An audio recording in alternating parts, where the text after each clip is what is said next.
Переговоры о мире в Берлине. Зеленский, Уитков, Кушнер. Мерц вышел за дверь и не участвовал. Все подробности с продолжением. Российская радиостанция «Судного дня» УВБ-76 опять активизировалась, но теперь эксперты НАТО реально испугались. Почему? Теракт на Хануку. Нетаньяху обвинил премьера Австралии в пособничестве исламистскому терроризму и антисемитизму. Сирия арестовала подозреваемых в убийстве американских военных. Израиль ликвидировал лидера Хамас в Газе. Трампу мало бального зала. Теперь он построит еще и триумфальную арку. Обещает круче парижской. В Индии открыли 20-метровую статую Лионеля Месси и разгромили стадион в честь его приезда.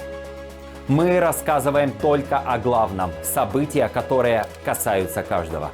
Подписывайтесь. Это «Один день». Я Андрей Данилевич.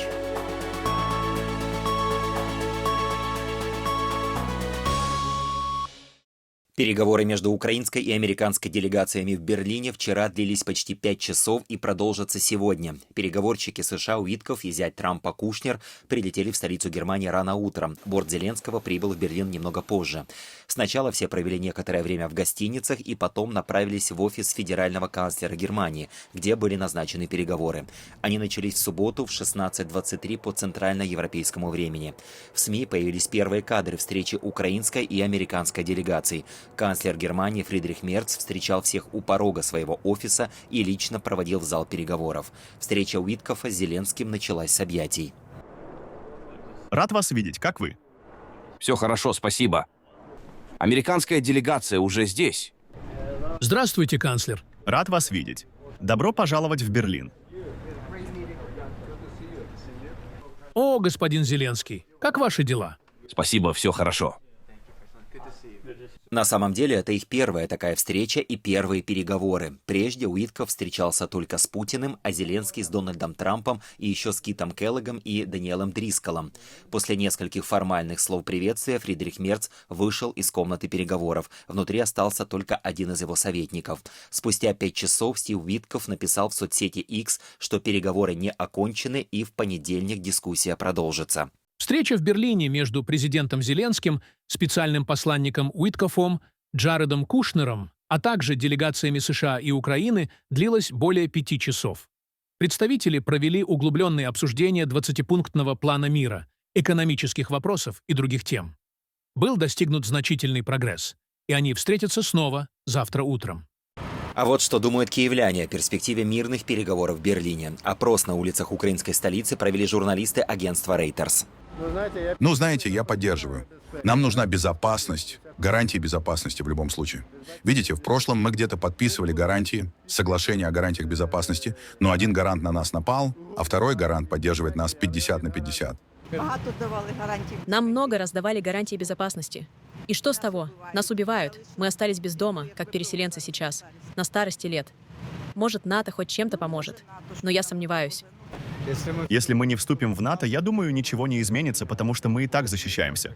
И без НАТО. А когда напали, НАТО ничего не сделало. Слава богу, что у нас большая и сильная страна.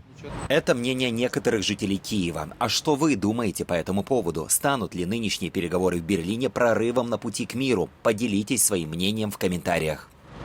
В Одессе после массированного ракетно-дронового удара россиян продолжаются аварийно-восстановительные работы. Коммунальным службам уже удалось вернуть водо-, энерго- и теплоснабжение примерно для 40 тысяч абонентов.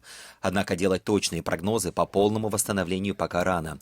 Для поддержки жителей в Одессе работают пункты несокрушимости, организован подвоз технической воды. В ДТЭК подтвердили, что удары пришлись по объектам распределения и передачи электроэнергии. Тем временем в социальных сетях одесситы публикуют фото и видео огромных очередей за водой у бюветов, а также сообщают, что в торговых центрах и кафе тоже собирается очень много людей, чтобы зарядить мобильные телефоны и пауэрбанки. Активность российской радиостанции УВБ-76, известной как радиостанция «Судного дня», вызвала обеспокоенность на Западе, сообщает британский таблоид «Экспресс». По данным издания, за последнюю неделю в эфире станции прозвучало до 15 загадочных сообщений, что породило опасения возможной эскалации глобального конфликта. В числе переданных слов назывались «перечница», «перенаем», «пободол», «спинобас», «фригория», «опальный», «сноповый» и «мионосвод». «Экспресс» отмечает, что подобные шифрованные передачи традиционно учащаются в периоды международных кризисов. Именно этот факт, по мнению таблоида, и стал причиной разговоров о риске более масштабной войны. Освобожденные белорусские оппозиционеры провели пресс-конференцию в Чернигове. Место брифинга до последнего держалось в секрете из-за угрозы возможного российского теракта. Во время выступления Мария Колесникова поблагодарила президента Украины Владимира Зеленского и занимающего кресло президента Беларуси Александра Лукашенко за участие в их освобождении, отметив, что до последнего момента никто не знал о роли Украины в этом процессе. Виктор Бабарико рассказал, что считал крайней точкой их назначения Брест и опасался провокаций со стороны КГБ Беларуси. Он удивился, когда оказалось, что режим Лукашенко действительно передал политзаключенных Украине. Напомним, что 13 декабря по итогам переговоров с США самопровозглашенный президент Беларуси Лукашенко объявил об амнистии 123 политзаключенных. Думаю, что я не останусь в Украине, потому что я могу жить в другой стране. Моя сестра находится в Европе, и моя семья находится тоже в других странах. Но я точно знаю, что мы это буквально недавно, вот несколько часов назад обсуждали с белорусами, которые сейчас находятся здесь, что есть люди, которые бы очень хотели остаться в Украине. Тот, кто выходит или тот, кто комментирует, не должен говорить о том, как он находился и что он чувствовал, потому что на самом деле внутри системы остается еще много людей, которые, собственно, в зависимости от того, что мы скажем, будут получать, как правило, минусы. Один день. Главное, что стоит знать сегодня. Станьте частью нашей команды, подписавшись и поддержав канал как спонсор. Мужчиной, который обезвредил террориста в Сиднее, отобрав у него оружие, оказался 43-летний мусульманин Ахмед Аль-Ахмед.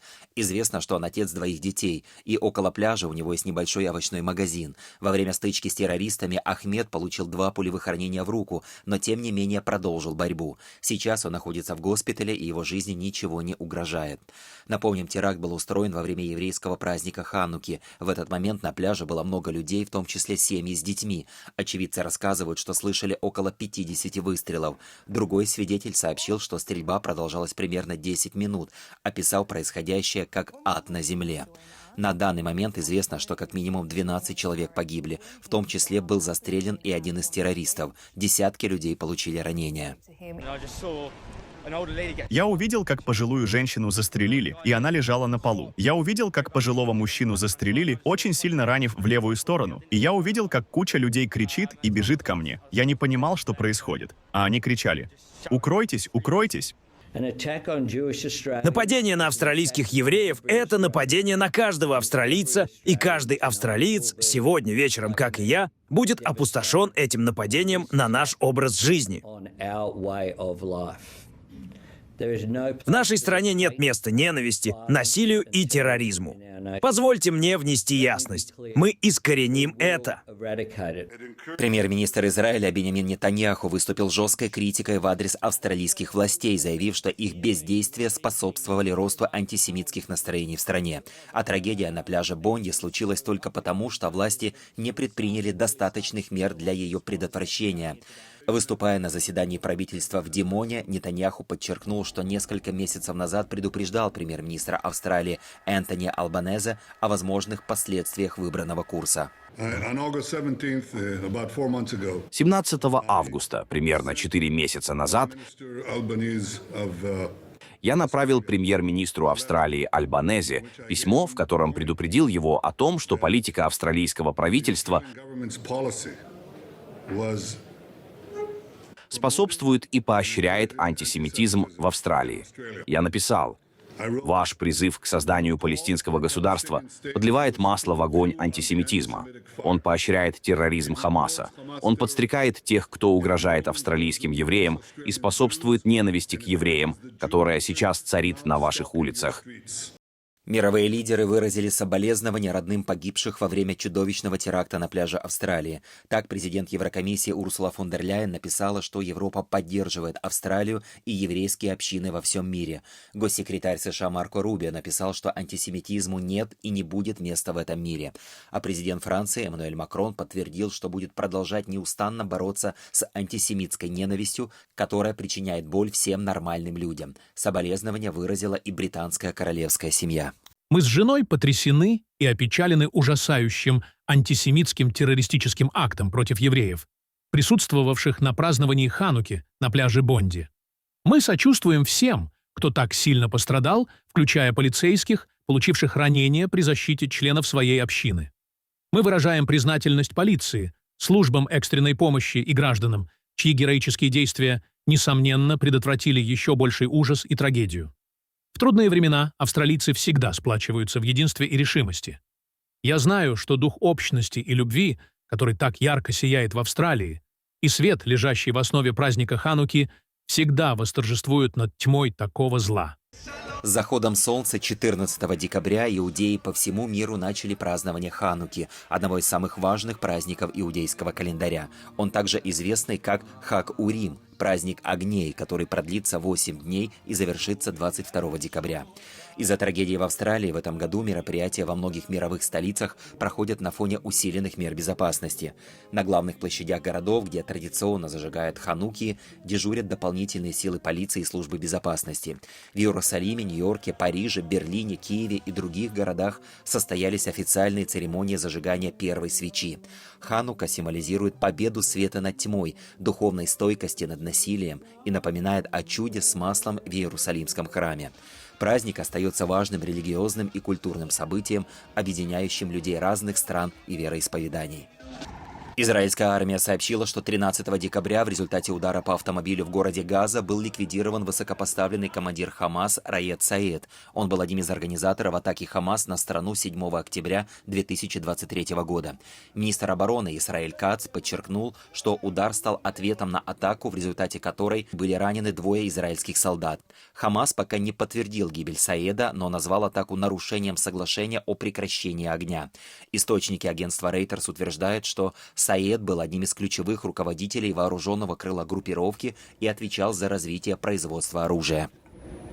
В немецкой земле Бавария силовые структуры предотвратили вероятный теракт на рождественской ярмарке вблизи Дингольфинга.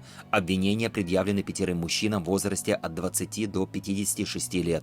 Злоумышленники планировали в разгар новогодних гуляний, когда на ярмарке будет как можно больше людей, протаранить собравшихся автомобилем. Напомню, что подобный теракт произошел ровно год назад в Магдебурге. Тогда под колесами авто на рождественской ярмарке погибли 5 человек, еще 200 получили ранения. Подозреваемый 56-летний гражданин Египта призывал к нападению с использованием автомобиля на рождественском рынке в районе Дингольфинга. Все происходило в мечети в этом же районе. Цель была убить как можно большее число людей. 3 мужчин, все граждане Марокко, предположительно дали согласие на совершение такого нападения. 5-й подозреваемый обещал помогать им. В Сирии арестованы 5 человек, подозреваемых в обстреле колонны американских военных. Об этом сообщило Министерство внутренних дел страны. Напомним, вечером 13 декабря в районе Пальмиры погибли 2 американских военнослужащих и гражданский переводчик. Еще 3 солдат США получили ранения. Как сообщили в пресс-службе Пентагона, нападение произошло во время выполнения американскими военными задач по поддержке контртеррористических операций против группировки «Исламское государство». Один из нападавших был ликвидирован силами союзников.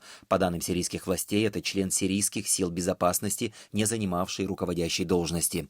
Это нападение стало первым инцидентом с летальным исходом для американских военных в Сирии с момента падения режима Башара Асада год назад. И произошло оно менее чем через месяц после подписания Сирии соглашения о политическом сотрудничестве с коалицией под руководством США.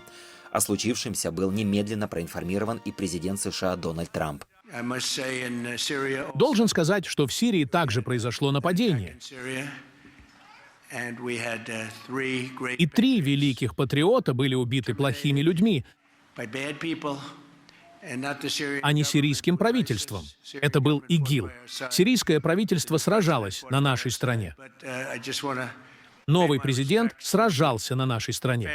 Но я просто хочу выразить соболезнования семьям. У нас также было 3 раненых, но 2 из них уже выписаны из больницы, и 1 будет в порядке. Но мы потеряли 3. Так что это был тяжелый день.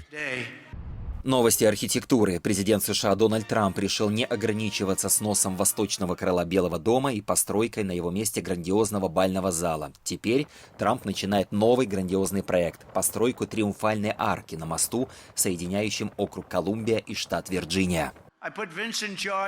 Я поставил Венса руководить проектом триумфальной арки. Мы строим арку, как триумфальную арку. Она будет у Арлингтонского моста, рядом с Арлингтонским кладбищем, напротив мемориала Линкольна. Можно сказать, Джефферсон, Вашингтон — все рядом, потому что они все там. Это будет нечто совершенно особенное. Она будет как в Париже.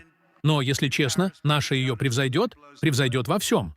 Это единственный в мире город такой важности, в котором нет триумфальной арки. Вы знаете, что это значит? А эта арка затмит все остальные. Самая известная — это триумфальная арка в Париже, во Франции. А мы, думаю, превзойдем ее с большим запасом. Единственное, что у них есть, — это история. Я всегда говорю, с 1860 годом не поспоришь, это то, с чем невозможно конкурировать, но со временем и у нас будет такая история. А пока у нас будет нечто, чего раньше никогда не делали. Этого ждали буквально 200 лет. Думаю, гражданская война тогда помешала. В индийской Калькутте открыли 70-футовую, чуть больше 21 метра, статую Лионеля Месси. Церемония прошла 13 декабря. Сам футболист принял участие в открытии виртуально. Его обращение показали на большом экране.